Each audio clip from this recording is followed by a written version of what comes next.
When you give your team the right tools, it's amazing how quickly they overachieve. Health chain CRM applications have made a significant difference within our department and our organization. Our staff satisfaction has never been higher, and our KPIs have never been better. This technology is a true game changer. Without supplies, there's no surgery. Without products, there's no patient care. Welcome to Power Supply, the healthcare supply chain podcast focused on helping you navigate the intricacies of logistics, purchasing, contracting, and supplier relationships. Each episode, we speak with healthcare executives, supply chain leaders, and innovative entrepreneurs from across the country as they share their stories, experience, and expertise on the industry we love.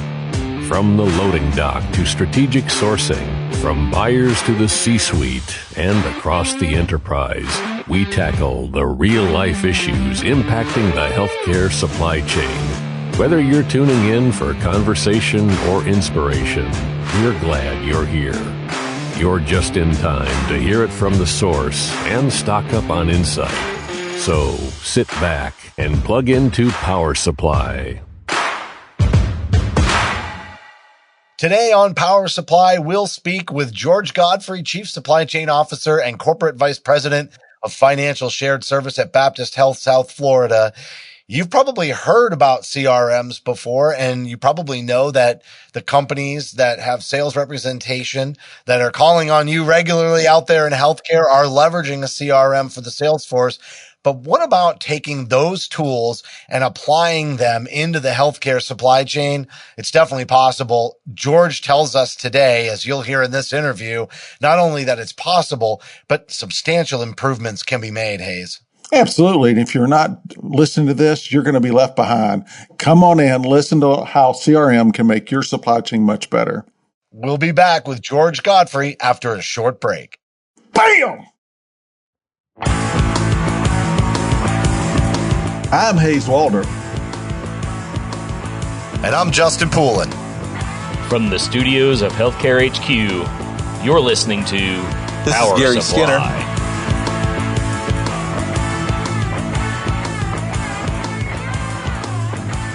George Godfrey, Chief Supply Chain Officer and Corporate VP of Financial Shared Services at Baptist Health South Florida, joining Hayes and I today to talk about why you need a CRM in your healthcare supply chain. George, you've really kind of pioneered this for your organization. And when you and I had a chance to talk, I've obviously worked in a sales capacity. I'm familiar with the CRM. I absolutely love it from a communication standpoint, and people traditionally think about it in terms of lead management and managing the sales process. You're going to give us some applications that are uniquely different than maybe what most people think of when they hear CRM. So thanks so much for coming on the show.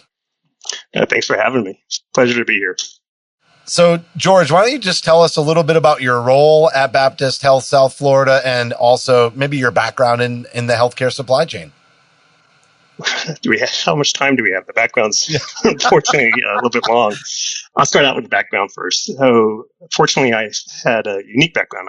I did about 25 years of healthcare manufacturing, specifically in the diagnostic field, both clinical diagnostics and also point of use diagnostics. And that was very interesting because it was always dealing with processes, data, far more than what we deal with in a provider role. But that background of just measuring everything, because that's what manufacturing companies do. They measure what's going into the products, but also statistical process controls, KPIs, and the whole bit. We've been able to take some of that thought process and process management into the provider space, and that's helped to develop the CRM application that you referred to. I am now the Chief Supply Chain Officer at Baptist Health. We operate 11 hospitals in South Florida, from West Palm Beach all the way down to the Keys. So that's my key role. Excellent. And, as we're kind of teeing this up around a CRM, like how did you even kind of fall into that idea? That's a long story. So as you look to ERP systems, that's the supply chain staple. And ERP systems do an okay job of telling you what you need to do. They do a much better job of telling you what you need to do once you start to extract the data into a BI tool like Tableau. And you can start to see, hey, here's all the actions I need to take.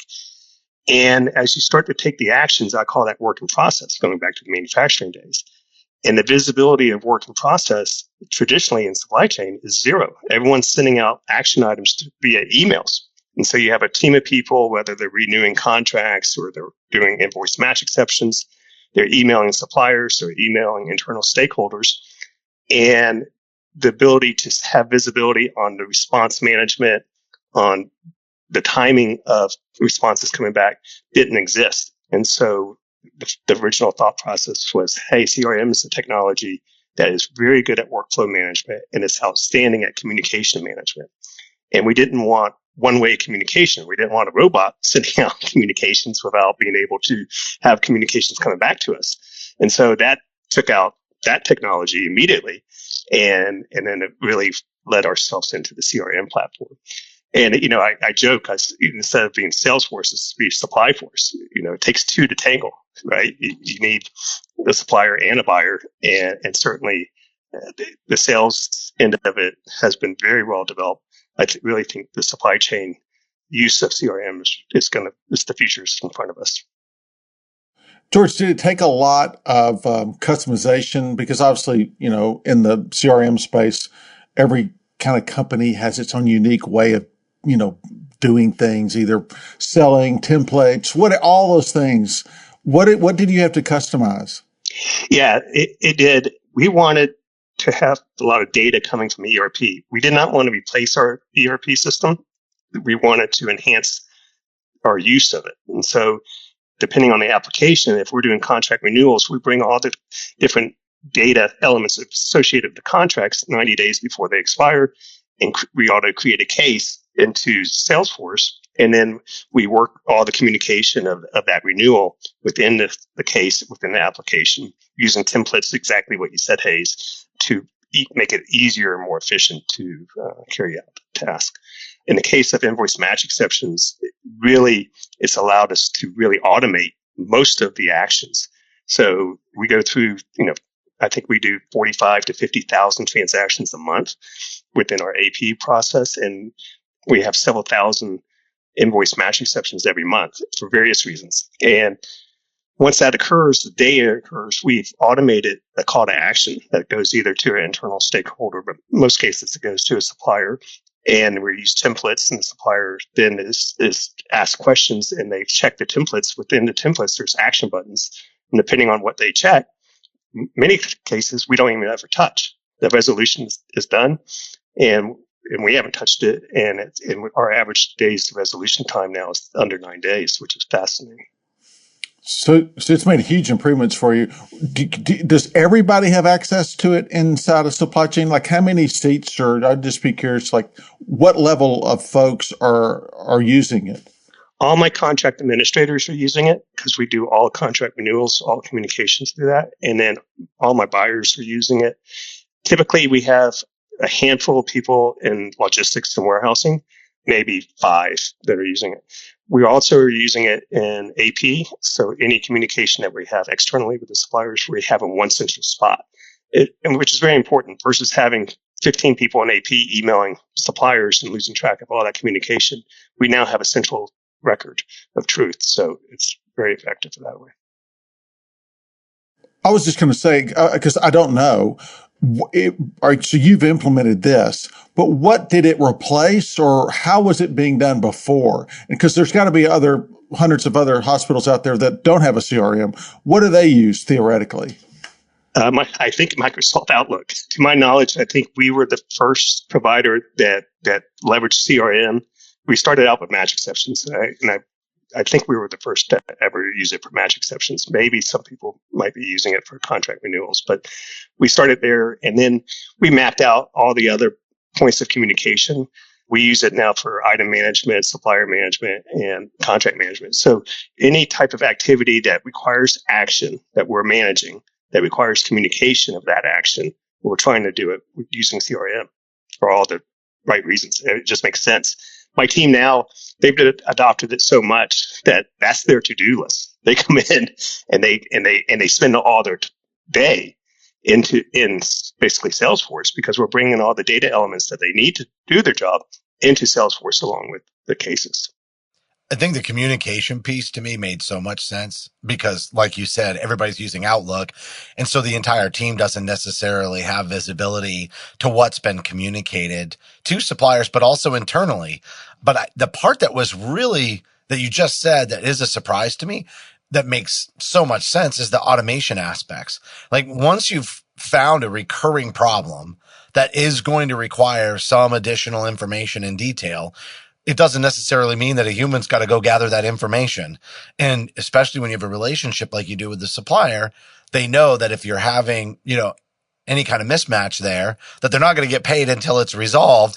So the motivation is solved for. You just need to, they need to know that they have to be paying attention to those emails when they come, because that's how they get paid faster, right? And so you already have sort of buy-in from the suppliers for that reason alone.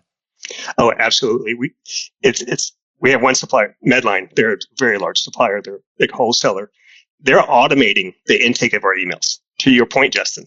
So they are training a robot now and what's fascinating, they're already down to 4 days on average. All match exceptions for that particular supplier are resolved in 4 days, which is incredible. But once they automate it, we think we'll have the resolution time in under 2 days, because someone's right, someone's wrong, and payments being held up due to that. So they're motivated to be able to intake those and to automate the response coming back to us. So, I've worked with a lot of salespeople, and I've also worked as a clinician. And the one thing that I do know that's common between clinician and sales is people hate documentation, right? Nobody wants to have to document. And so we just kind of worked through a little bit of where you might have gotten some resistance maybe on the supplier side, but that obviously was pretty easy to work through, and the benefits for both parties pretty clear. But when you bring it back to supply chain, I'm assuming they're no different than salespeople or clinicians from the aspect of, why do I got to document everything I do? Why do I have to put it in this portal? What kind of resistance when you first brought this to the supply chain team, your buyers and your contract managers? What kind of resistance did you get from them, and how did you work through that? Very good question. It's sort of like the 80-20 rule. 80% of the team adopted it and loved it, and 20% of the team went kicking and screaming.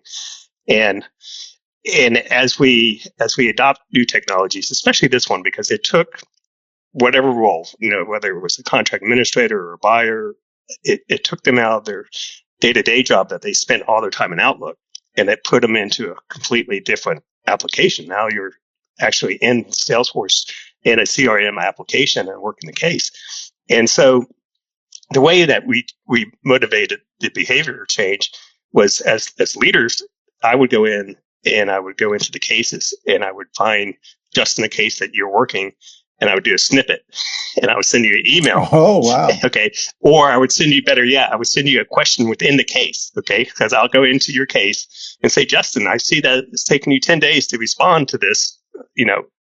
How can I be of help?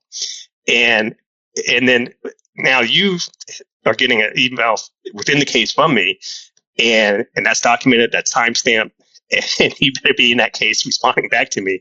And most of the responses, well, so I sent the supplier an email. I'm like, no, it's not documented. It's not, I don't see it. And so that went on I would try to do that 10 times a day. And very quickly, I would say after about 30 days, the entire team was using the application. Now, what's interesting many years later, what I looked at it is where we had some employees that were not the best employees. It's made them be a better employee because it's helped them to organize their workload. It's helped them to prioritize their workload because they have a dashboard right in front of them, and it's very easy to see the last activity for any of their cases and where that case is pending. And so it's actually, from a team perspective, it's made the better performers outstanding, and it's made the lower performers actually pretty good. So it's really been a game changer for us. Well, yeah, to your point, just like in sales, you can easily track activity, productivity. And the other thing too, what I like is, I guess most everybody would know on a CRM on the back end, you have analytics. So how many emails were sent, when they got it, all those things that you wouldn't know if they were in Outlook. It's been great internally because I go to some of my coworkers and say, you expect us to place a PO in 1 or 2 days, and you're not responding to our emails asking you questions for average of 10 days.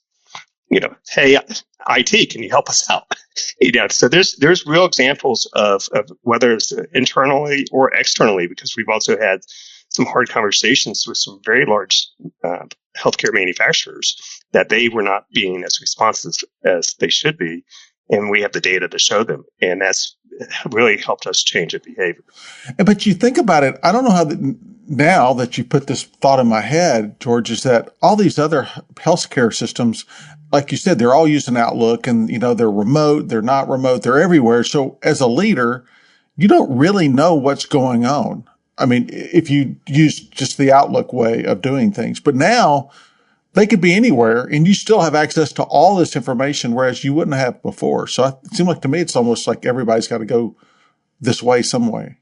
I'm with you, Hayes. I think the next 5 years, every large supply chain within healthcare is going to be on a CRM application. You're managing lots of spend. You're managing a ton of activity. And like I said, when I opened up, I said, it gives you visibility to work in process. Okay. And without it, you don't have visibility to your major call of action. You're managing a group that's their primary existence is to go source materials and have the right materials at the right place at the right time. And that requires work in process of whether it's contract renewals or negotiations, or invoice match exceptions, whatever the case might be. They're managing action. And as a leader, you don't have visibility to any of that. You talk about tracking, people's productivity and where things are at and your responsiveness. But I also got to think that you probably were able to see who was carrying maybe more of a workload than they should. So if somebody was responding slower, you could also tell if it's because they just had too much on their plate and then balancing out the workload. Did you find that as well? We did. It also allows for self-directed workload management. So it allows you to have your own dashboard and allows you to know how well you're moving and how long it's taking you to resolve actions. It allows us to balance. It allows us when an employee leaves, we pick up. We know exactly where they are for their working processes, which is very important because we never had that before. It allows for better training because the workflow is defined for the team. So it's not. As you're going through the workflow, there's just certain steps that they have to take and they can't just skip it and make it up. So as you bring on board new employees, it just makes it that much easier. So from an employee satisfaction standpoint, it's been a 10 out of 10. My team would hang me if we were to take it out. They rely on it. They love the tool. We have a process improvement meeting every 2 weeks on how do we make the applications better. And they're just full of ideas and they just really, really support this tool because it's made their lives a lot easier. Yeah. I mean, you've got full adoption, it sounds like now. And you said in these meetings, they're talking about enhancements and improvements that can be made. So you got this like baseline use in place where you could start to measure some things. You could really see it. But what did they start to ask for? What sort of internal innovations came from the end users that once the snippet strategy was effective, what did they then, as the light bulbs were going off, what did they want? Well, they've done a good job on leveraging auto escalations. So instead of them having to escalate and hound somebody's internal or external resource for a response, we let the computer do that. So if we send out an email and say, Justin, we need a proof of delivery for this shipment, and you don't respond, the computer sends a follow-up 7 days later and says, Justin, we're still pending a response. And it keeps doing that. So they keep asking for more and more automation on clerical type tasks that frees them up to be more strategic, which is really, that's what we're seeing. When we turned on the contract renewal application, over the first 12 months that we had it on, our contract backlog went down 28%. So the speed in which we were able to execute and renew, we do thousands of renewals every year, had improved 28%. And this is on a very expensive type of resource that are doing all these contract renewals. And that has freed up more time to be better at negotiating more time of being better at combining different categories, looking at different ways of moving market share and allowing us to leverage our spending to have additional savings for the organization.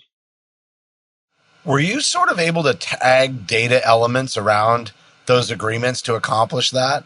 I mean, I'm just sort of wondering, when I think about a CRM, there's all kinds of tags you can put to different, either by creating a custom field or, just doing multiple associations. I mean, I think that that's something that is a little bit more difficult to do in the spreadsheet world. And in the CRM world, you can sort of like, well, wait, this contract kind of is a little unique and it flows over in a couple of different areas. And so you're able to see that almost spider web better, right? Absolutely. So, and you can also, the way we did that spider web, we did it by commodity type. And so we have, pharmacy is its own commodity, IT is its own commodity. And within the commodities, we can have different templates and different requirements from a contract renewal standpoint. So if you need to take it through a cybersecurity check on what you're sourcing, we have that built into the workflow. So to your point, Justin, it allows you to really make it specific to what you're trying to accomplish, and it makes the end product much, much better than if you didn't have it. Here's kind of a question. Who else outside of supply chain has access to this? In other words, maybe would you ever get into value analysis, putting their information, their thoughts and what they found about them into the account, if you will? So we're absolutely doing value analysis using this application, but the people that are on the value analysis teams don't have a license. They don't need to. So I have someone that's in my group that leads our value analysis efforts. And what she does, depending on the commodity, it varies the committee. And so, which is really nice from a value analysis standpoint. If you want 10 nurses to weigh in on something, you need to make sure you communicate with all 10. You can't just have a manual effort that you forget 2 of them and send out emails to 8 of them, right? But we form these committees, and it makes for just really robust communication. She sends it out. It goes to the 10 nurses, and then it monitors for response. It escalates for the response automatically. And when we get 80% response, we are able to report to the value analysis team. We only have 80% response rate. It has sped up the approval or denials of value analysis submissions just by 100-fold. It's just been magic to work. Going back to your other question, Hayes, there's very few people outside of supply chain that need licenses, if any, to operate these applications, because all we're wanting them to do is to give a response to an email. And most of the times when we're asking them for a response on the email has a smart button, what we call an action button within the email that says approve, yes or no. And you click a button. And so we don't have maybe. So, That's not and so it once again, it's a tool to drive for action. We're not there to drive for a conversation. We're there to drive for an action. Even though the tool would allow any end user to send back a question, but we'd rather just keep the process moving. But would you log or catalog things that the company might have said during the value analysis process? In other words, if their performance, is any of that input in Absolutely. there? So, okay. Yeah, all that, and especially in the contract negotiations. So we're logging all the negotiations. We're logging all the attachments, all the presentation materials. It's a really good tool that we use for our concept to contract, basically an RFP process. And a lot of times when you're doing an RFP process within healthcare, you're doing it through a committee. So we're leveraging that committee functionality that we have. But more importantly, we're able to report as we meet, what's the response rate? And we have everything documented. Once again, it's the system of truth for communication. ERP is the system of truth for transactions. But when we need to go back and we need to understand what was communicated, that's what we use. We use it, what I call for supplier management, which is we use it for any disputes outside of invoice match exceptions. So any of our past due POs or back orders that we're going to cancel those lines, we use CRM to communicate to the suppliers. That way, if the supplier ships the item months after we canceled the PO, we have a system of truth to go back to. So good. Again, now we talk about this. I'm not so sure how any health system is effectively doing this because, think about how they do PO maintenance. Most of them don't, because they don't have a place that they can automate the communication of canceling those POs. Number one, so now someone has to manually create an email for every PO that they didn't receive properly. And then they don't have it. If Susie leaves, they don't have a system of truth. So the CRM changes the whole game. It allows you to automate that action. It allows you to have that record forever. It allows you to sort it. It allows you to report on it. All types of different analytics you can look at. You're getting a different type of data than most people are getting when they think about the potential applications of AI. But I don't know, maybe you're already leveraging some AI on this, but it just makes so much sense because you're talking about workflow management. You have no maybes, it's yes or no's. And it would seem to me that at some point there's an application for AI to identify potential process improvements, or even to just collect those responses and aggregate them into something reportable that might be more difficult to do otherwise. You're absolutely right on, Justin. We had 45,000 emails, outbound emails last year, and about 40,000 inbound emails. We could take that through AI and say, what's the most common question that they're asking us? And then solve for that common question on the template. So we avoid that question. We've done some of that already, actually. So what we've seen is our email rate to cases on invoice match exceptions. When we first started, it was like close to 6 emails per match exception. We're now down to 1.6, I believe. So we've improved the ability to drive a resolution, because now we're down to 9 days. We were at above 30 before we turned it on. So we're driving for a resolution much faster. We're driving through a resolution with less communication, and we're driving through a resolution with far more automation. So most of the invoice match exceptions that we're resolving, we don't touch. And for last year, we had 35,000 invoice match exceptions. So it's an amazing statistic. Yeah. So have you been able to measure how much of an impact that's had on your productivity as a team? Like, were you able to measure that from start to finish in some way? No, because it's complicated. Yeah. The invoice match exceptions touched, unfortunately, a lot of people in a negative way. When you were dealing with long resolutions, you would have suppliers that would do credit holds. It was just a messy process. And what was very messy about it was the compliance, because the transactions are relatively small dollar-wise, even though there's thousands of these transactions. So if I gave you a price of $10 because that's what I saw in my contract, and you charged me $15 because you think that the contract wasn't activated, that's a $5 difference. So in some cases, who's right, who's wrong, when people aren't working to match exceptions in a timely manners, I think there's cases that people would go change the price to $15 and make it go away. Or, a better thing is receiving. You bill me for 10, I receive 8. Okay, where are the other 2? And once you age that for 90 days, someone would say, oh, just receive the other 2, make it go away. All that, from our standpoint, is 100% gone, because for what we have is exactly what's going on with the case being deployed the day of the match exception, and any deviation or settlement for the 8 versus 10, I'll use that as an example, is documented in the case now. So, we have clarity. Did you have a proof of delivery for 10? Yes or no? And if you can't give us the proof of delivery for 10, we're paying you for 8 and we're moving on. And we're going to document that within our CRM process. It's millions of dollars, Justin. Millions of dollars. That's what I was going to say. Even if you can't measure it, it's so inherently obvious how much, time savings, et cetera, there has been, so that you can be, an even higher performing team. And we know staffing's an issue. We're also very keenly aware of, lots of experience that is hitting retirement age in the healthcare supply chain.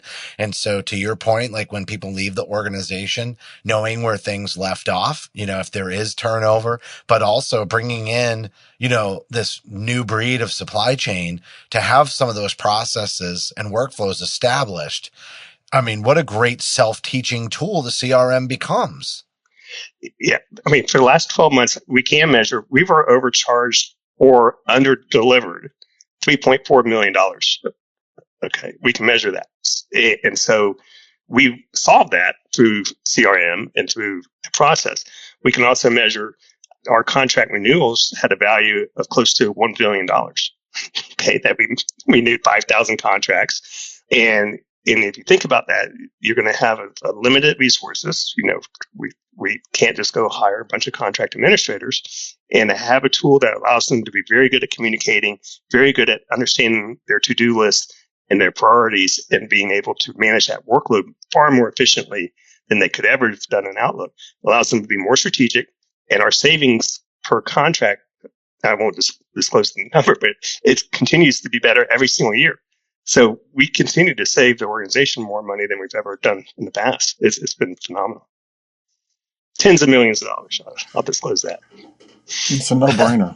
It really is. All right. So we're kind of getting close to the end, but there was something that Hayes said at the beginning, which was, there must have been some customization required, right? To kind of take something that's traditionally been a sales focused and maybe even service to some extent, right? Because there is some of these CRMs have a lot of their, service features as well. Customer service is a big part of that. And that like translates really well to your use case of application. But with that customization, did you need a partner, or what kind of support did you get to be able to make this a possibility and kind of apply the CRM as a tool within a supply chain? Yeah, it's been a great journey. So we ended up selecting Salesforce as our CRM partner at the beginning, mainly because we liked the functionality and the automation features that it has. We didn't want to have a help desk. We wanted something that was more Outlook. So the look and feel of it is more Outlook than a help desk type CRM. And then we partnered up with a company, a system integrator named Penrod. And between the two, we've had these, it was easy that Salesforce easily saw the marketing applications. They're like, okay, Baptist, you're using it within supply chain. Can other healthcare providers use it in supply chain? And the answer is absolutely yes. That they do the same things we do, whether wherever you are within the country, the way that, they resolve match exceptions in Texas is the same way we do it in Florida. And so Salesforce, that selling team, of course, had that vision of saying, okay, let's take this application. You mean we could sell more? Right. That's kind of what we do here at Imagine the sales guys. CRM company. Yeah. Baptist, we're in the hospital industry, and we're not going to change.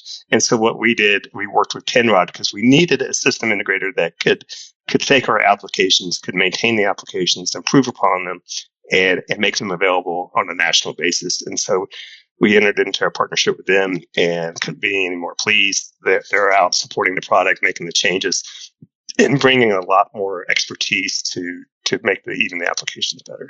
So it's from a cost perspective, you just shared with us the impact that it's had. I'm assuming that the budget you had for this project is a fraction of what you've realized just in a year of applying this to cost. Yeah. Our CFO couldn't be any happier. And what's really neat, even now, as they start to launch the product across other providers, the cost to them is even going to be lower for them because they don't have to have the risk and they don't have to develop the cost. They're just going to pay a small fraction of what it would cost to develop these applications. So it's been cool. It's been really neat to see the improvements that we've been able to do. And it's been even better because it's been a continuous journey. It's not, hey, we improved it 4 years ago and we stopped. It's every year we get better, and every year we find new ways of leveraging, whether it's AI functionality, Justin, as you're talking about, and things like that. It's been really a nice journey. Yeah. When you say match exception, does that include any part of the bill only PO process, or is that a separate application? Well, bill onlys create a lot of match exceptions. That's what I was going to say. So I'm wondering, how far does that line go? Do you see a bill only PO application here? We've recently had an episode on bill only POs, and so I'm sort of curious as we're tying things up here. Yeah. I do see some applications in bill only. I think any time that you're communicating, the issue with bill only is when the sales guys, sorry, Justin, is forcing something that's not on contract in my OR department, and now they're going to bill me at list price. We want to stop that behavior, and we want to stop it at the time that that's occurring. So that's the real opportunity to get after some of the bill only processes. Very George, good. fantastic story. Yeah. Really appreciate you sharing it with us today. Yeah, no, it's a pleasure. You can tell I'm passionate about it. I think it is the way of the future for supply chains.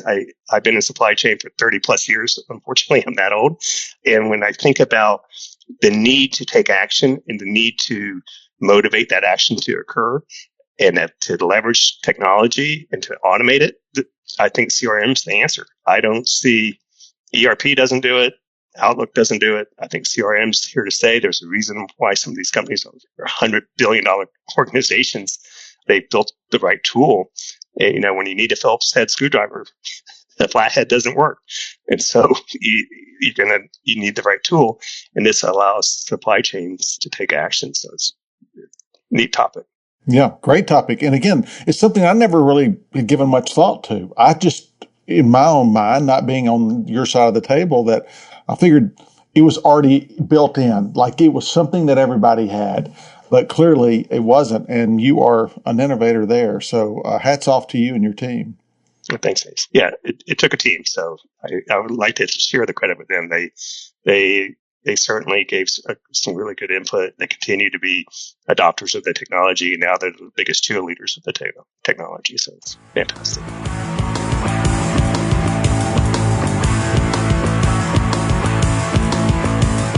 That was George Godfrey, Chief Supply Chain Officer and Corporate Vice President of Financial Shared Service at Baptist Health, South Florida. We're talking about taking the CRM concept, bringing it into your supply chain, and really making a substantial impact on the efficiency and leveraging not only automation, but communication to enhance it and make sure that also everybody on the team is on the same page. Hayes, it seems to make so much sense to the point where you said it at the end there. You kind of figured it was already in place.